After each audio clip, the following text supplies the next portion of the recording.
Happy New Year, everybody. It's me, Andrew Fantasia. Hello. Welcome to January 2026, and that means welcome to another review marathon. But wait a minute, it's not just another review marathon. Those other ones we had, nothing. They sucked. I lie, other review marathons. I love you. But no, this is a special one because this is our 20th review marathon. I can't believe it. We got to 20 already. That's a milestone. And I wanted so badly to do something crazy and special. I don't know, a musical number or something. But this was a very busy time of year for me. And putting something like that together just kind of, first it went onto the back burner and then it went off the stove entirely and into the bread box, which nobody even uses anymore. So that's okay. It doesn't mean we're not going to have a great review marathon because we have a packed one today. So if this is your first review marathon and you started with 20 for whatever reason, that is okay. We're going to go over the rules. But first, a little quick message about my new novel, Gin-Dependence, which this is the first review marathon where this has existed, so I get to finally pimp this out. Gin-Dependence is my brand spanking new adventure fantasy novel. There's me, there's my name, and there's my picture. I wrote it, I promise. That's me. No, that's not my picture. That's a barcode. But Gin-Dependence is my newest pride and joy. I had so much fun writing this book, and you can get your hands on it on Amazon right now. Easiest way to find it, I will put a link in the description below. But if you're searching it up, don't search the title. For some reason, Amazon's search engine sucks when it comes to the title of the book. But if you search my name, Andrew Fantasia, and Amazon, Gin-Dependence will come up right away. And look, it's a quick, breezy read. It's not super long.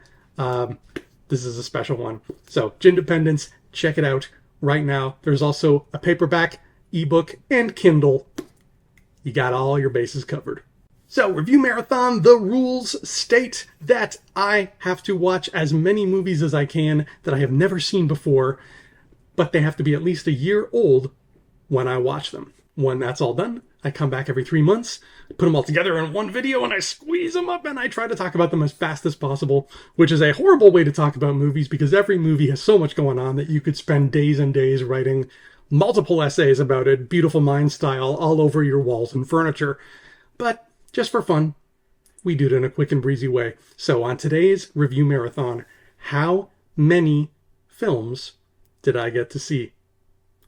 I saw, between the months of October and December, 37 brand new movies, brand new to me, that I got to add to the collection up here and the giant collection on my Letterboxd page. That's right, 37, the exact same amount of gifts that Dudley Dursley had on his birthday last year. Sorry, Dudley, some of them are a lot bigger than last year. So we're going to take a look at these together, and then, like we do every January 1st, we're going to look back at the year at how many new films we got to experience thanks to these review marathons. Okay, ready? Here we go. The Babysitter's Club. What a sweet, cozy little movie. So much 90s goodness is packed into this hour and a half. Sideways caps, little girls in overalls, baseball, rollerblades, deadbeat fathers. It's like a teal and purple time capsule. I, a 38-year-old man, got misty-eyed more than once. I don't remember much about the summer of 1995, but I can sure as hell tell you it would have been better if I'd spent at least one day of it going to see this motion picture. Blood Diner. What's on the menu at the Blood Diner? Well, besides the acting of a community theater production and the writing of a teen community theater production, not a whole lot. It's just 88 minutes of violence and gross-out humor with some admittedly great monster makeup effects in a blood-soaked grand finale. Your prepubescent son will love it. Butcher, Baker, Nightmare Maker. I would love to sit down and have a conversation with the person who decided on that title, because I can't even begin to fathom how they got from point A to point B. Butcher, Baker, Nightmare Maker is best described as a reverse Psycho with some touches of The Hand That Rocks the Cradle, and the rest I'll leave you to discover. All I know is the lead actress is having so much fun chewing the scenery that I can't help but enjoy watching her. A Christmas Carol, 1984. Dickens' tale of paranormal entities tormenting a millionaire is one of my favorite stories ever told, so I decided this holiday season that it was high time I catch up on adaptations of it I've been missing. And though this is the first one on today's alphabetical list, it's the last one I watched chronologically. I definitely ended up saving the best for last because this has become my second favorite take on the story ever. George C. Scott's Scrooge took some time to grow on me, but my favorite aspect of the tale, the emotional catharsis of seeing this crusty curmudgeon change his ways, hit me in all the right spots. Nothing particularly fancy or unique is done to change the recipe, and that's okay. This is pure, simple Christmas Carol, and I thought it was sweeter than Mrs. Cratchit's figgy pudding. A Christmas Carol 2009. This is probably the best example of creepy CGI actors in Robert Zemeckis' oeuvre, and I know that's a low bar, but how does it fare as a version of A Christmas Carol? Well, the ghosts of both Christmases past and future were stunningly realized and very unique takes on two classic literary characters, so groovy. I loved how creative they were. Then there's the ghost of Christmas Present, who's just 10 minutes of obnoxious laughter and even more obnoxious 2009 3D bullshit. So I guess they kind of cancel one another out. Not the best take on Scrooge, but far from the worst. The Comedy of Terrors. Considering the all-star cast here, I think this might be the closest we've ever gotten to having a General Mills monster serial movie. The plot here is that Vincent Price plays a despicably evil owner of a funeral parlor who drums up business by just outright murdering people. It's bananas, and it's a lot of fun. All throughout, The Comedy of Terrors plays this piece of somber music that I used to hear all the time in cartoons growing up, whenever Bugs Bunny would run into a graveyard or see a coffin or something. You know the music I mean? It's the one that goes... And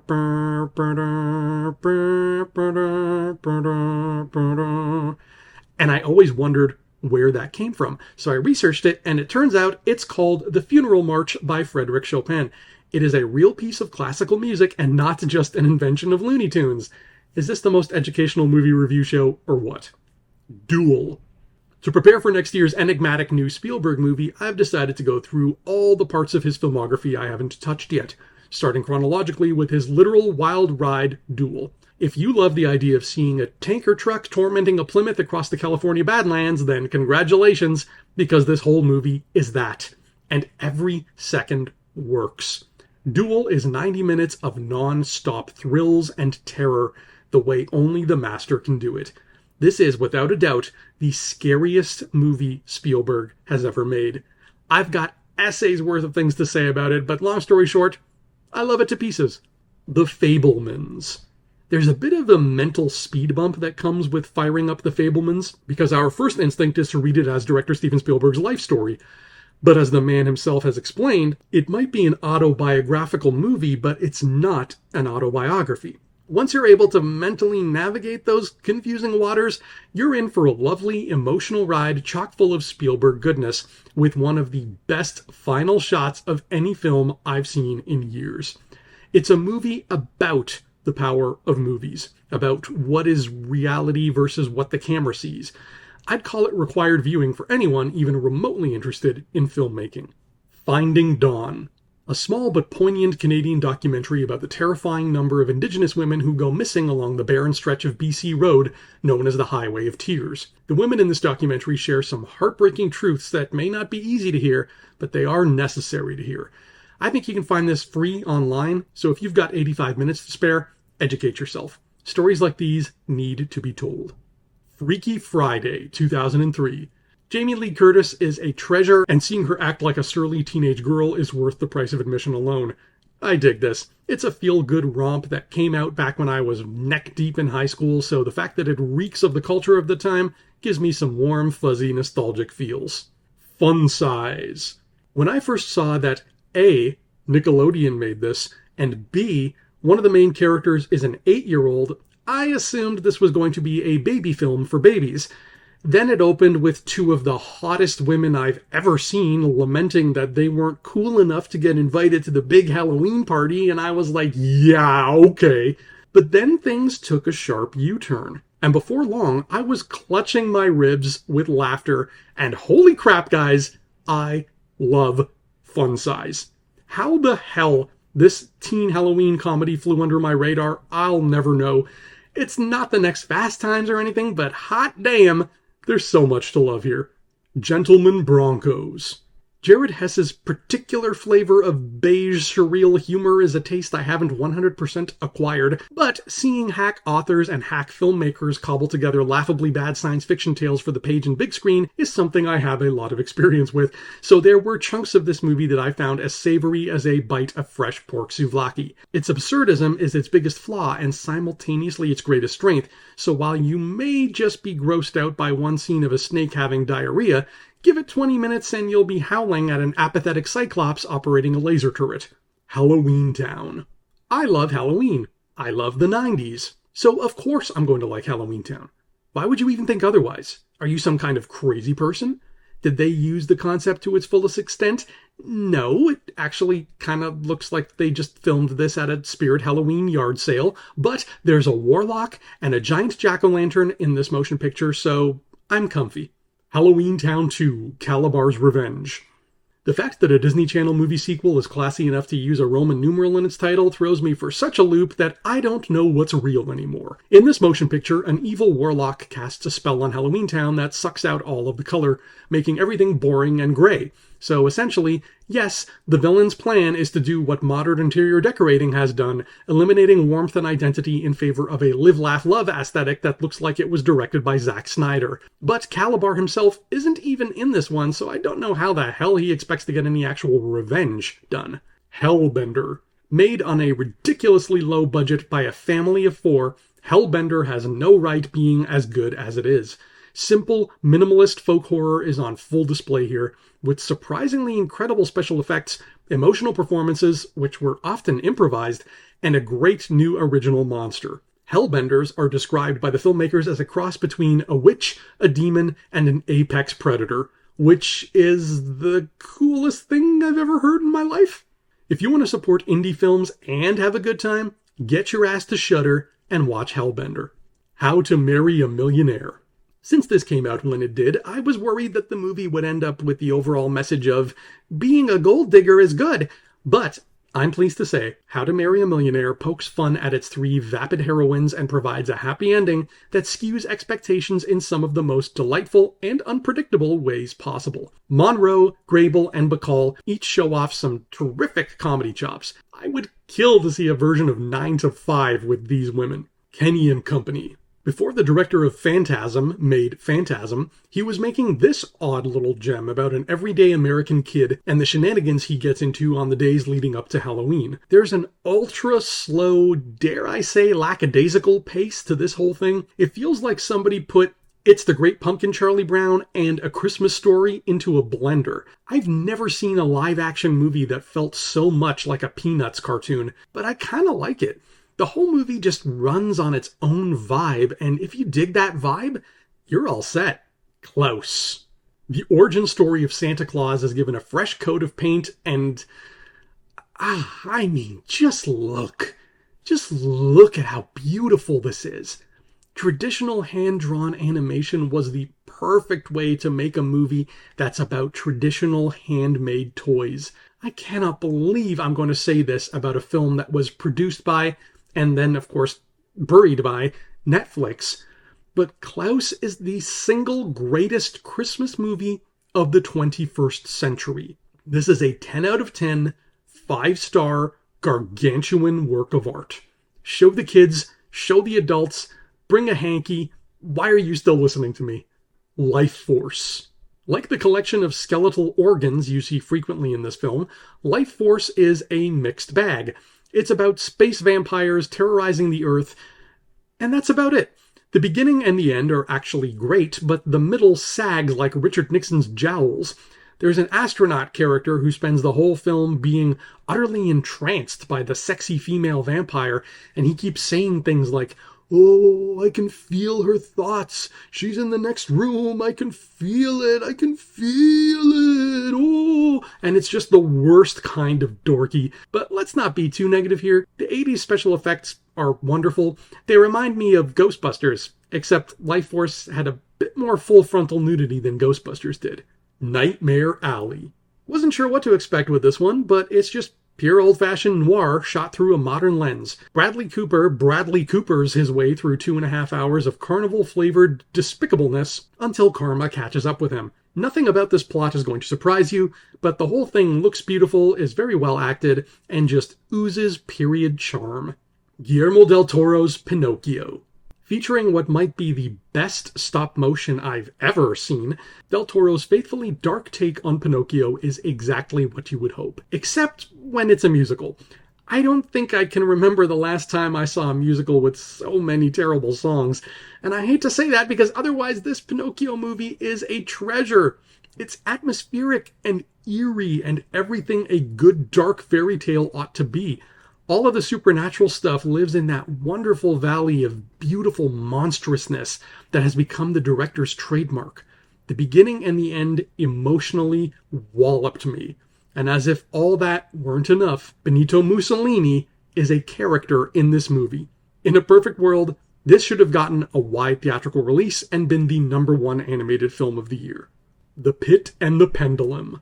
The original Edgar Allan Poe story this is based off of takes place in a single location with a single character in almost complete blackness, relying on the visual disorientation of its narrator to build tension. How, I asked myself before pressing play, could the movie possibly adapt such a tale faithfully?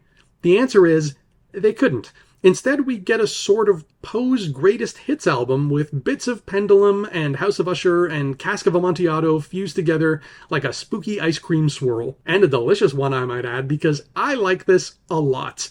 Particularly one scene that might have my favorite jump scare in all of motion picture history. If you can overlook the fact that you've got a bunch of British actors playing characters whose names and dress are obviously Spanish, then you are good to Edgar Allan go.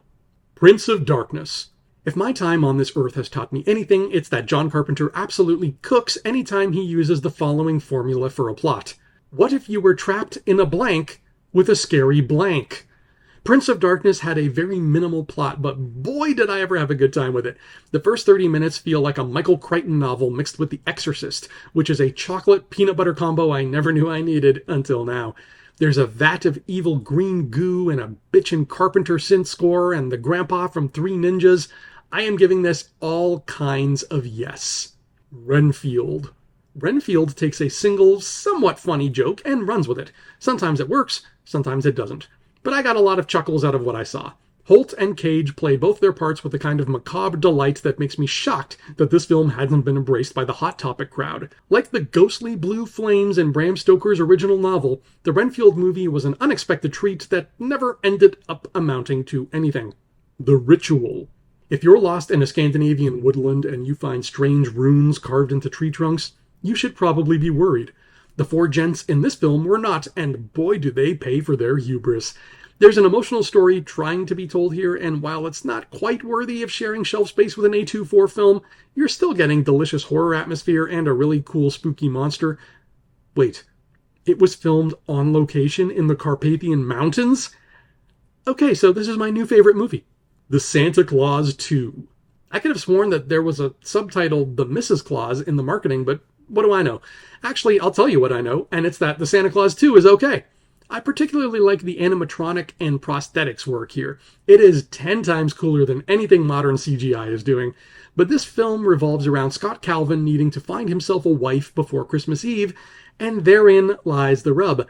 I've seen some rushed romances in my time, and I get that the point here is that Scott is under a time constraint, but Jesus, did this romance ever not work.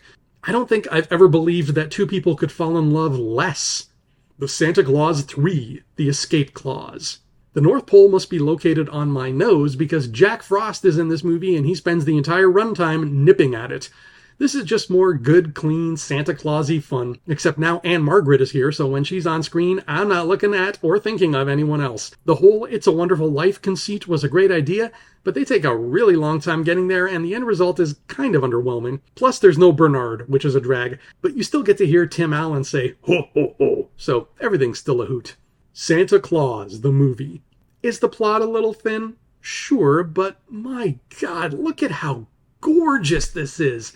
Every shot of this Santa's Workshop set is full of so much warmth and color and magic. Just seeing all of those vibrant elf outfits and wooden toys is enough to make me smile. There's some very cool primeval Nordic lore baked into the first 25 minutes of this that I would love to see explored in some slightly spookier Robert Eggers-esque motion picture set entirely in ancient times. But until that happens, Santa Claus the Movie is a delightful kids film that positively glows with 80s warmth.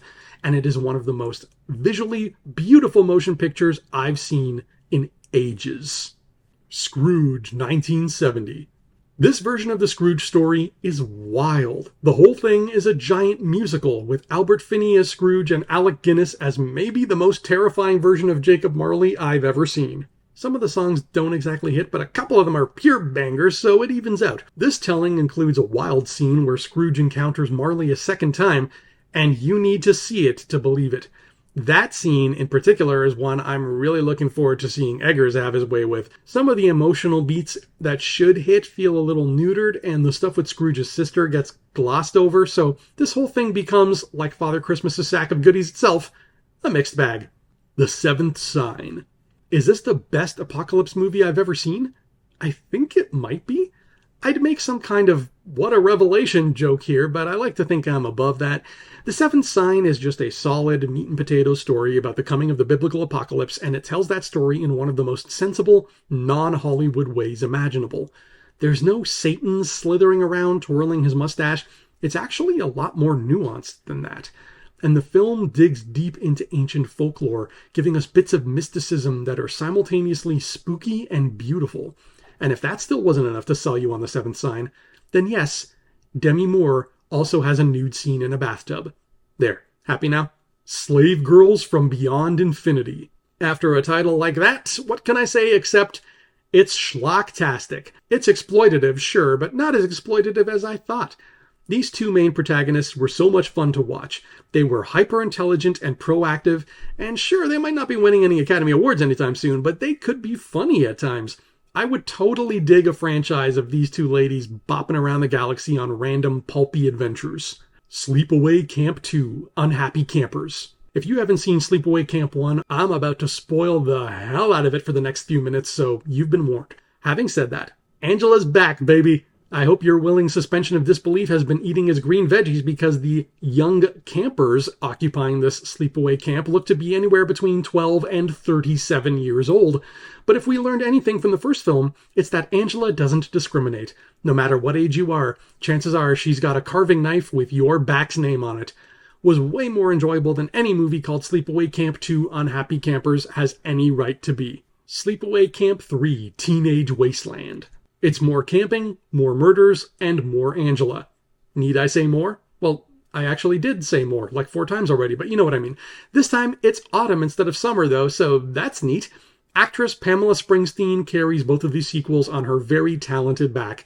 I'd go so far as to say that her version of Angela deserves to stand right next to Chucky and Freddy Krueger as one of the most entertaining slasher villains in all of cinema. It's a shame she never did more, because I'd watch another 6 of these in a heartbeat. Sleepy Hollow. Guys, I finally saw this and I love it! What an absolute masterclass in set design. They built this little village of Sleepy Hollow from the ground up, and my god, practical sets make such a big difference. Everybody who makes a genre film without building practical sets now should be ashamed of themselves. Full stop. Every frame of Sleepy Hollow is just gorgeous Halloween-y goodness. I mean, look at this. Just look at it. This film is a quarter of a century old. Why doesn't anything today look even half this good? What the hell is wrong with us? Talk to me. In the year of our Dark Lord 2025, horror is the only genre left in which cool original stories are still being told. Just take a look at Exhibit A, this spooky movie by a couple of Australian YouTubers who've proven to be more competent filmmakers than a lot of so-called professionals in the American industry. If this has sounded really negative so far, just keep in mind that Talk to Me is a very dark and dour movie, but in all the right ways. In fact, why don't we all give it a hand? That's my A material, folks. That's all I've got. The Town That Dreaded Sundown.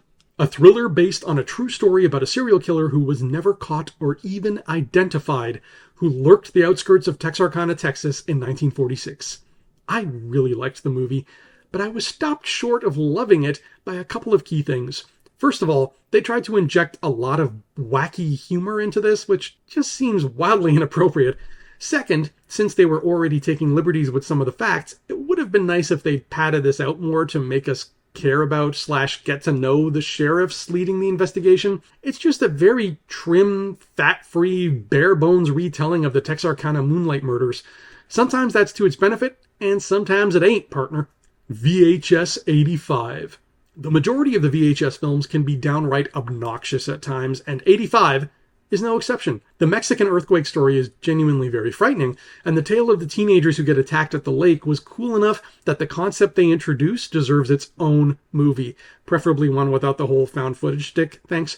Besides that, though, the rest of this film is skippable and forgettable, and it does not use the 80s setting well, like, at all. I get that they probably didn't have the budget to go full period piece, but come on, we couldn't have gotten at least one scene of someone smoking inside a hospital? And that makes 37, and that marks the end of Review Marathon 20. So if we look back at Review Marathons 17, 18, and 19, and we add together all the films that I saw for our Review Marathons this year, the grand total, all the movies put together that we got to experience is, drumroll please, 109.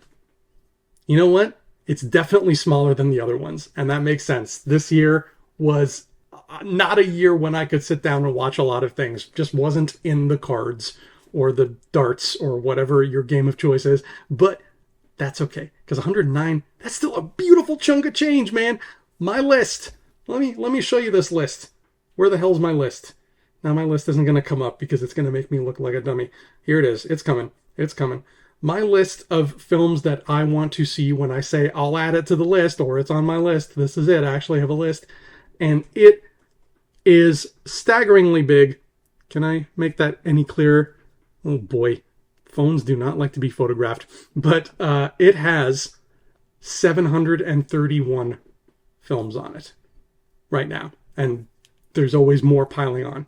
So the fact that we got roughly a seventh of that list watched, beautiful. Couldn't have asked for a better year. And I'm going to continue to do so over and over and over until I die, because these review marathons are so much fun, and watching crazy movies that you've never seen before is even more fun. So thank you all for joining me for Review Marathon 20. Big milestone. I appreciate you being here. I'll see you in 3 months for number 21, but I'll also see you even sooner than that for the Fanny Awards, which will come out whenever they come out. I'll do my best. Anyways, guys, that'll be it for today. I'm Andrew Fantasia. You're awesome. Thank you so much. And until next time, adios.